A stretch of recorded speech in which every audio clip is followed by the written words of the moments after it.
meeting to Selectmen's meeting of January 8th, 2019, first of the year. Happy New Year, everyone. The days are getting longer, you know? Get more snow. Yeah, we'll get some more snow, but I wore my Eagle Mountain House golf hat. A little optimistic, but it's coming. Anyway, call the order. The minutes of this meeting. Have you had a chance to? I have. Perusal them? Yeah, I'll make a motion to approve the meeting minutes from December 11th. I'll second. All in favor? Aye. Aye. Any opposed?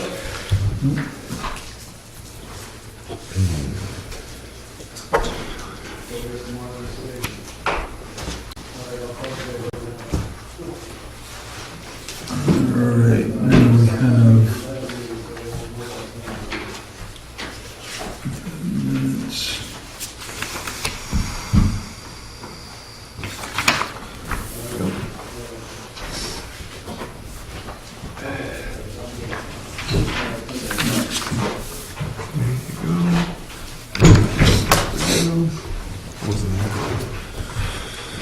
So, that's fine. Okay. It was so long ago, I forgot.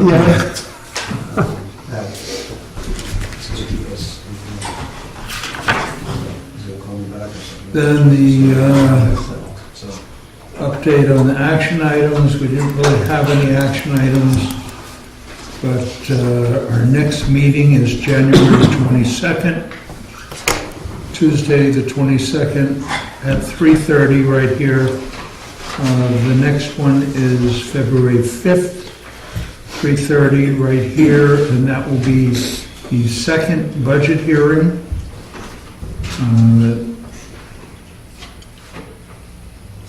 And that's the last day that we can have petitioned warrant articles. And then the next meeting is February 26th, right here, 3:30.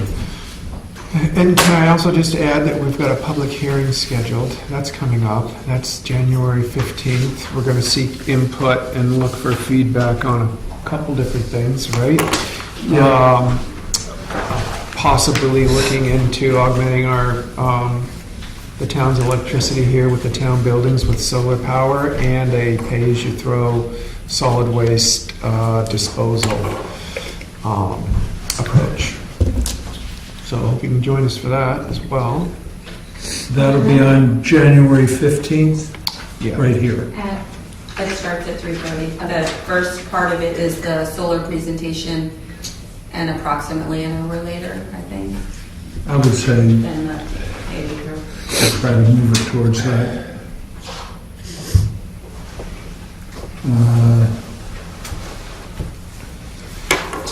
I have one building permit. Our building inspector to justify. Getting up. Justify getting up. Really quick, I mean, it's pretty straightforward. I guess we're putting a 14 kW generator here. And it's funny, I just got a call from from Pat Roberts, the generator down in the county. I guess they're without power. The generator's good, but the transfer switch isn't working. So they got to figure out how to get power to everything down there. So we might be without emergency communications in a second. So Pat's going to call back to see if we have to man the station. Because otherwise you have to have someone over there and all the 911 calls come to the station. So interesting. So you can see the need for a generator in Sheriff's Department and municipal buildings. So, things are quieted down, which is good. And the building department, and wise and everything else. So the generator we were talking about is for this building.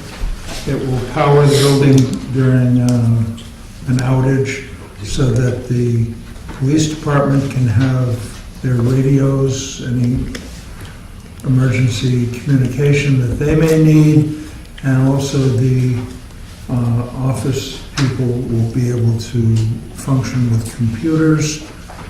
And I think that was a 50-50 split on a grant. So we've heard from the company.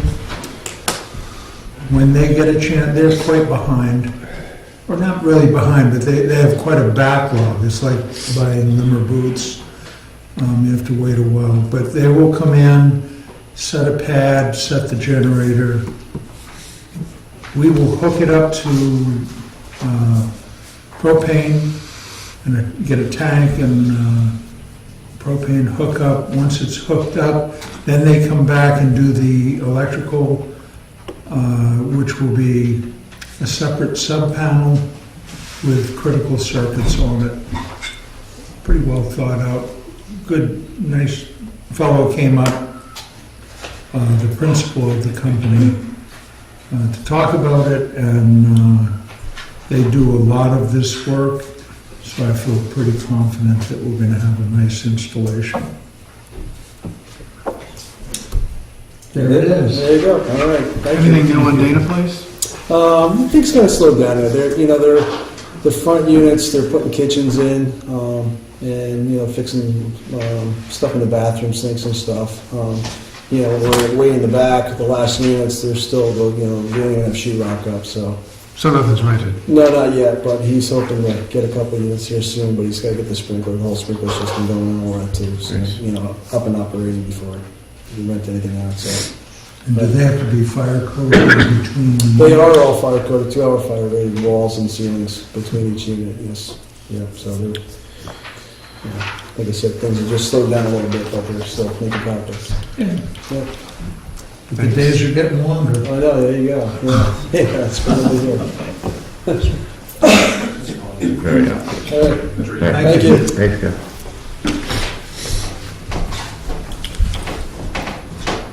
All right, so that's that. Now we have item 5, new business.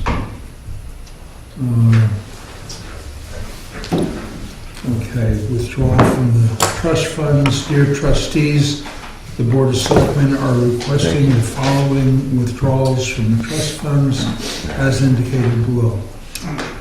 $29,664 for the fire department from the Fire Department Capital Reserve Fund 003.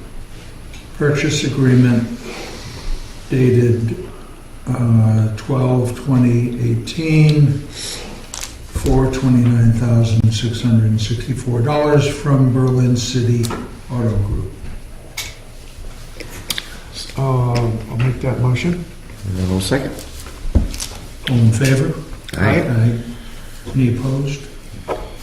Nope.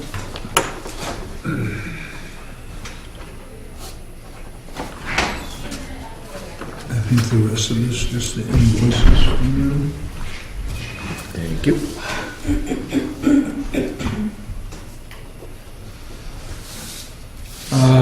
We had a liquor license extension request from Black Mountain.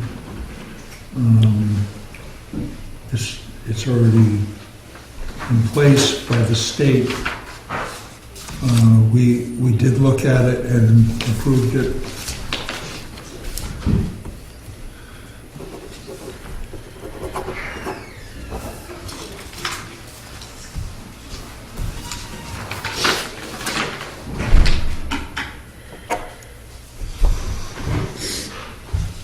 We have the, I got a question. When you guys look at liquor licenses, do you have and I talked to John a little bit about this when this came up, do you guys have a list or things that you look at when you're considering approving a liquor license for someone, I guess is my question. Which I don't think, just like when I do an inspection, I have items that I have to look at for the inspection for that particular thing. I didn't know how you guys just, okay, the covered bridge is requesting a liquor license, it's yes, no. Well, There's some question, on this particular one, some questions that came up. And that's kind of what I was asking. Well, I don't know how often the Liquor Commission itself comes around to inspect these, but they have an enforcement Correct. But I mean- piece to this, and I know in the past, for example, the off-site liquor license at Wentworth, they decided that they wanted to put stanchions around that tent in certain areas so people could actually leave the tent, leave the footprint of the tent by like 6 feet, and that had to be stanchioned out and everything. You know, that had nothing to do with us. We had no problems with that liquor license, that off-site permit being issued, and they handled that detail as the enforcement body.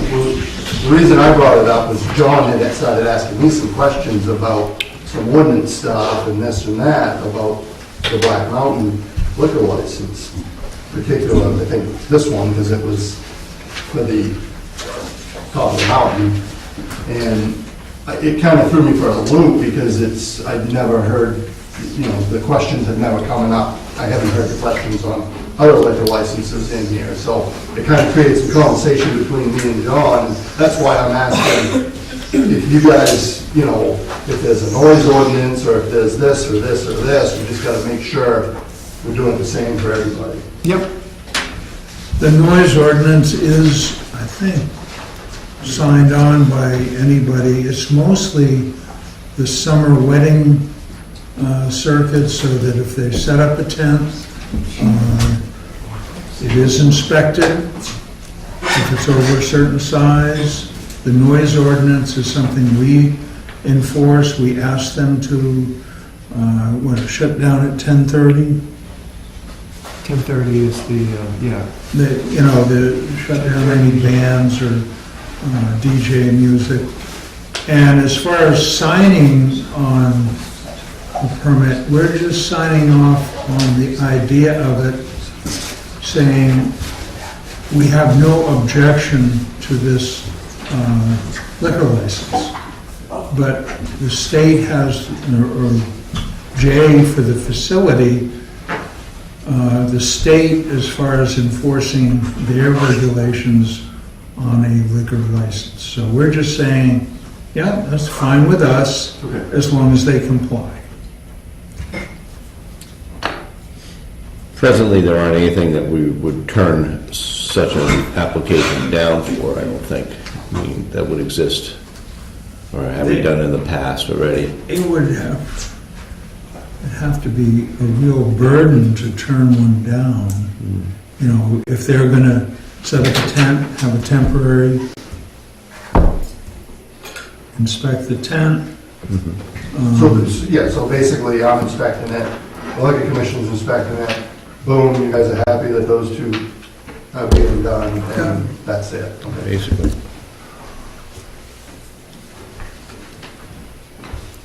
Okay, this is the Crane and Bell agreement. They do our accounting.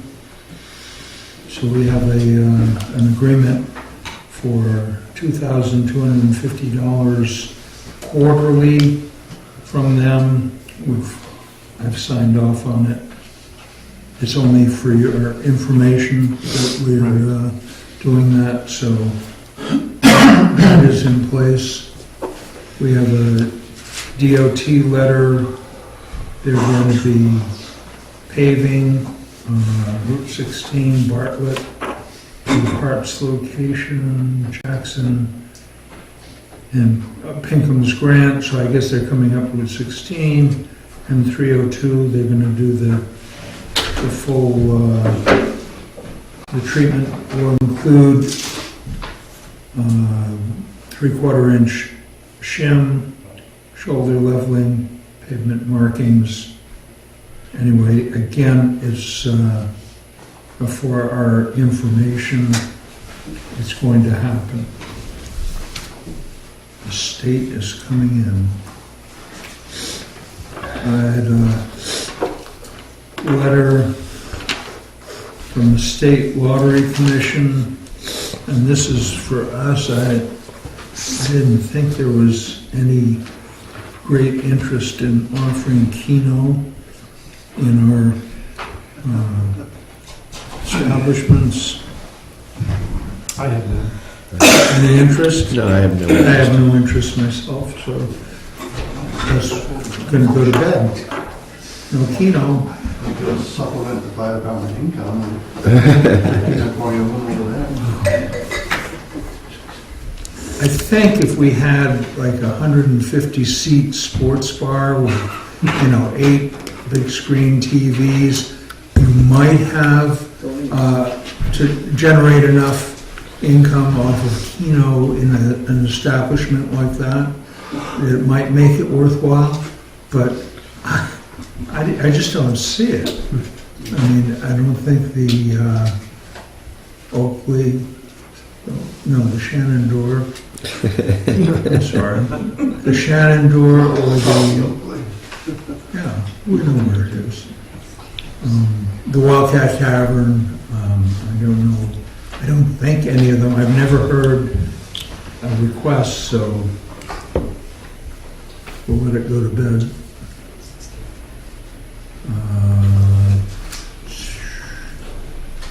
Oh, this is the change of use for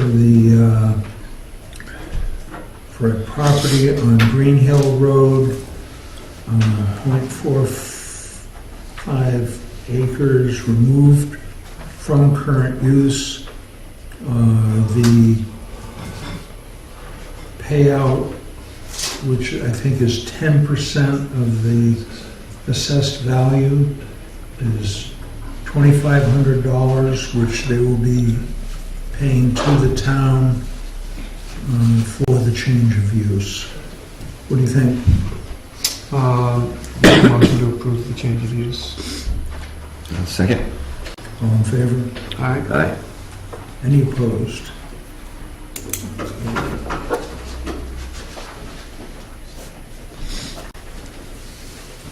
Let's see if there's...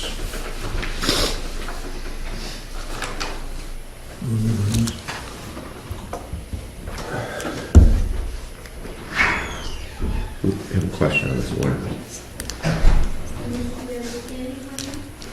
Eight.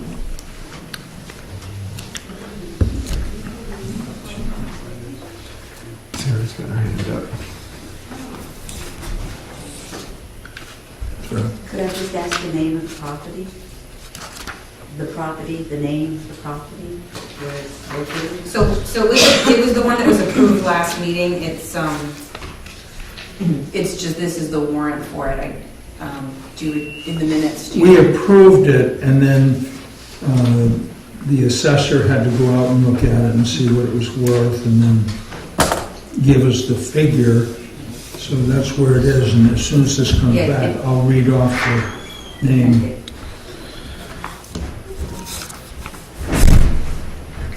Or actually, Bob could do it. He's the Sorry, I think it's the one you said was your neighbor last meeting. Because it was the same one we read off. This is just the follow-up. I just don't understand why names can't be read. It can.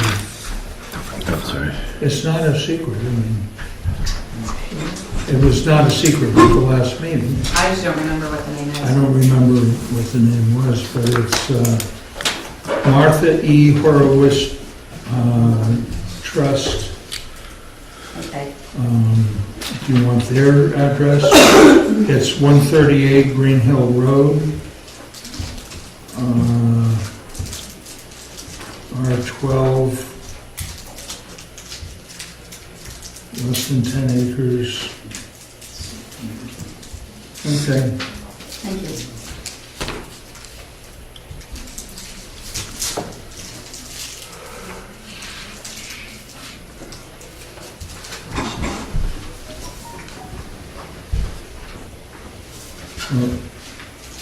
So we have to sign on for the, this is our agreement for the bridge repair on the Valley Crossroad Bridge. Our share will be $211,856. The state share will be $847,424.80. I did call and confirm that that amount is the total amount, so we can deduct last year's design phase from that amount. Okay, from the Yep, $1,059,281. yep.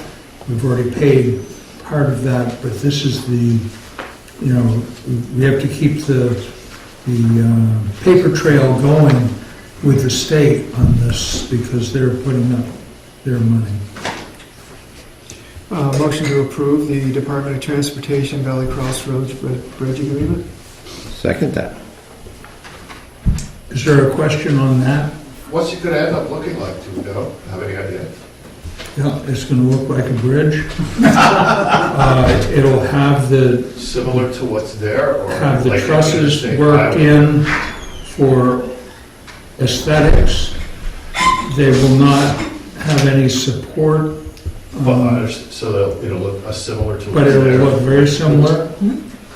We'll have last I knew, we'll have the walkway, and I'm not sure if it'll have a kick out as an observation point. I thought that was good because the time I spent there, I saw in the summer, a lot of people were coming up from the falls Picture tape. to take pictures, family pictures with the falls and that. So I thought maybe off of the walkway, if there was a little kick out, But it'll look as similar to the other with that same sort of truss? that's what we're headed for. Good, good.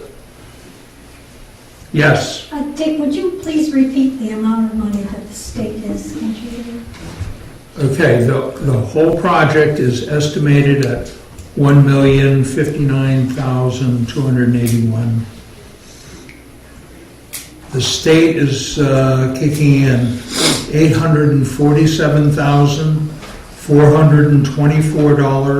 $847,424.80. Thank you. Forget that, 80 cents. No, you're welcome. So I'm going to sign that agreement because there isn't space for your name on there. Okay. Doesn't bother me. Coming for you on that. Yeah, Right. yeah, it's on your, I'm going to be liable for the money, I know it.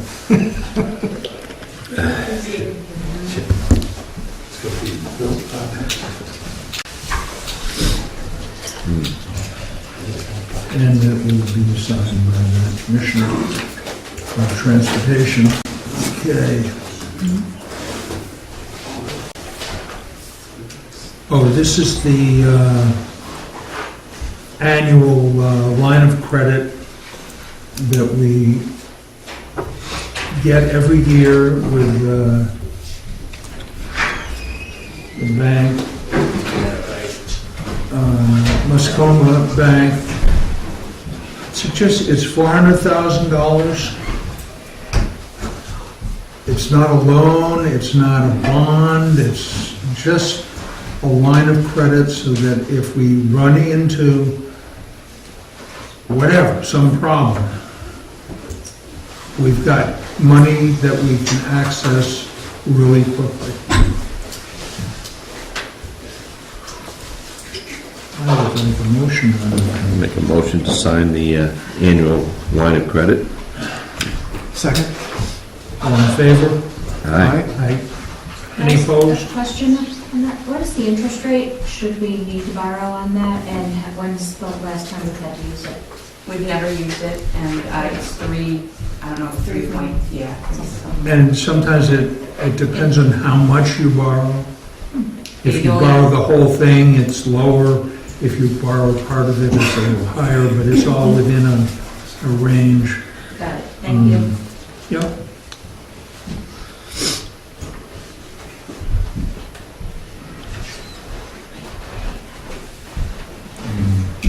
This one looks like it's going to be a number of signatures here.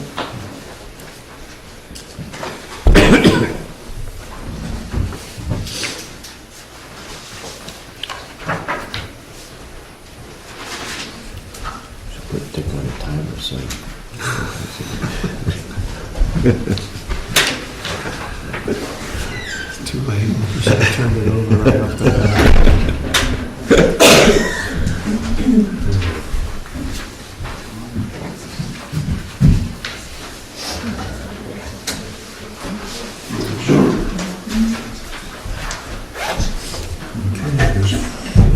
All right.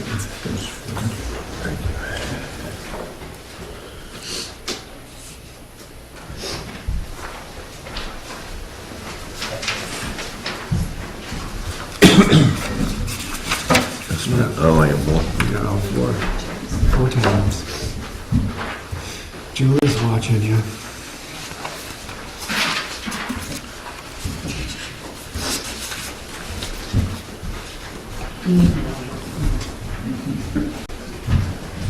I've been flagged.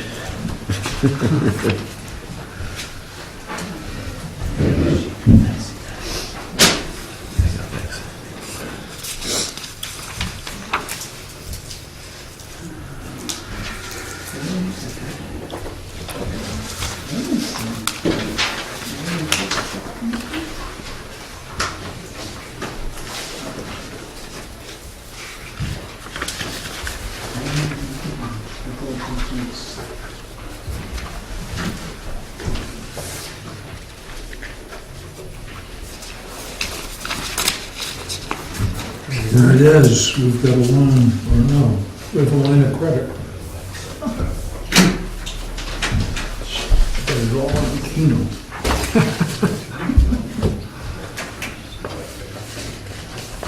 You might be onto something there. Right.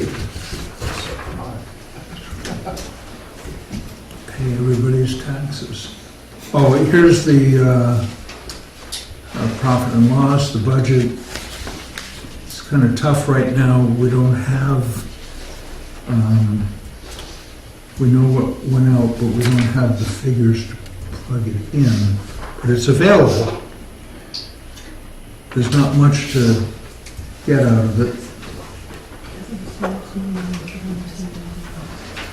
But there it is.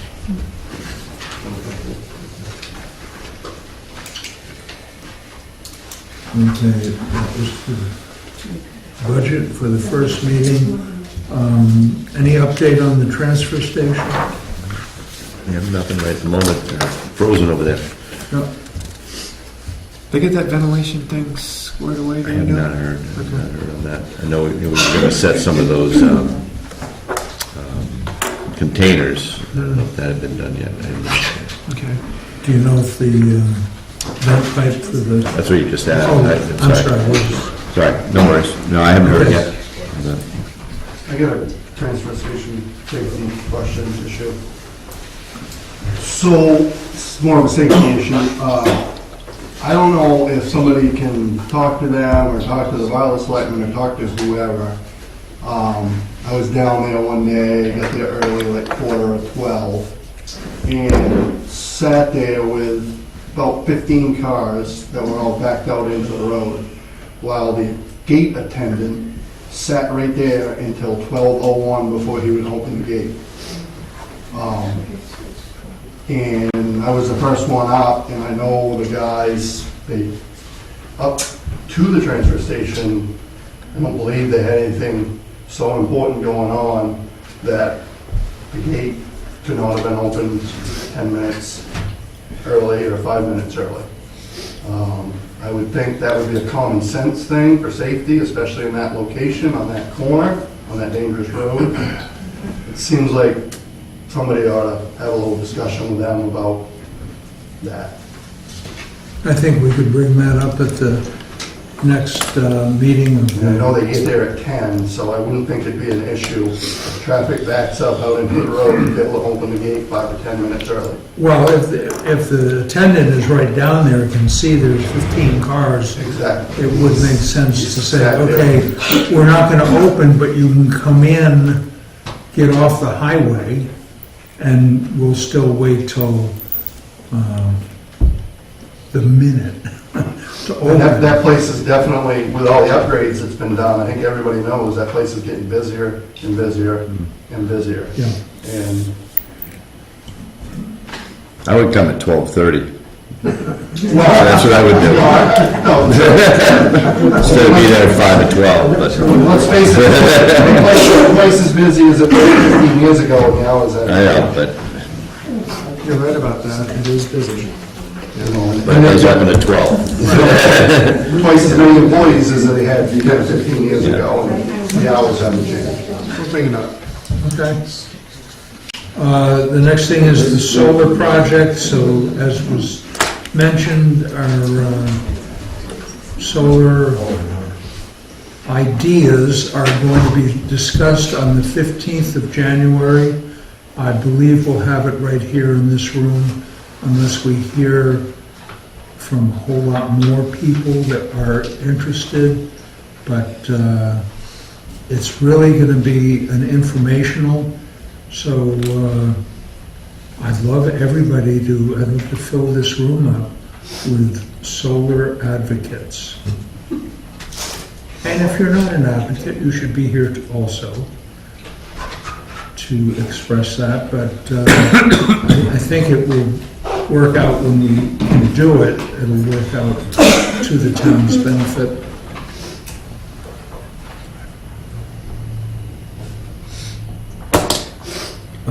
Pay as you throw. Budget go. Pass that on to Bob. Well, that's also going to be on the 15th at a public informational night where we're going to,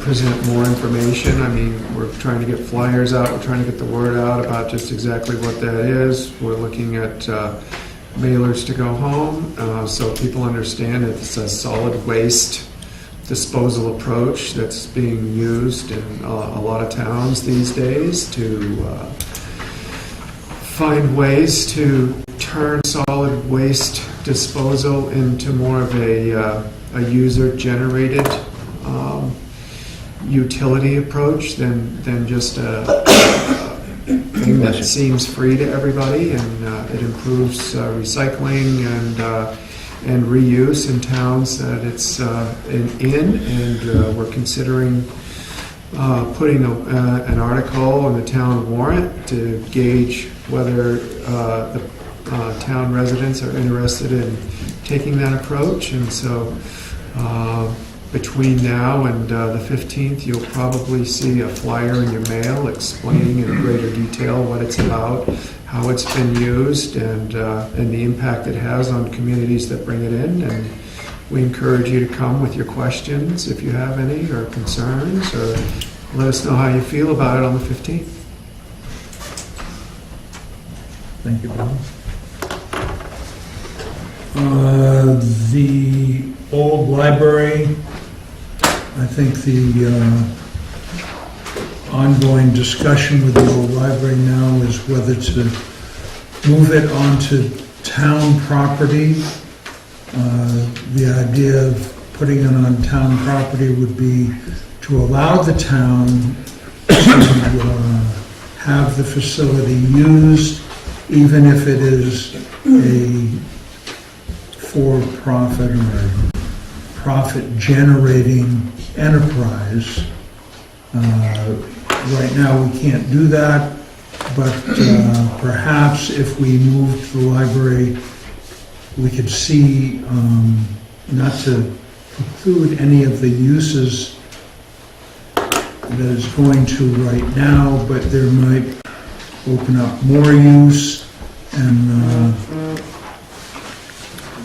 time out. Okay, more use. So anyway, that will be the discussion for the old library. Public comment?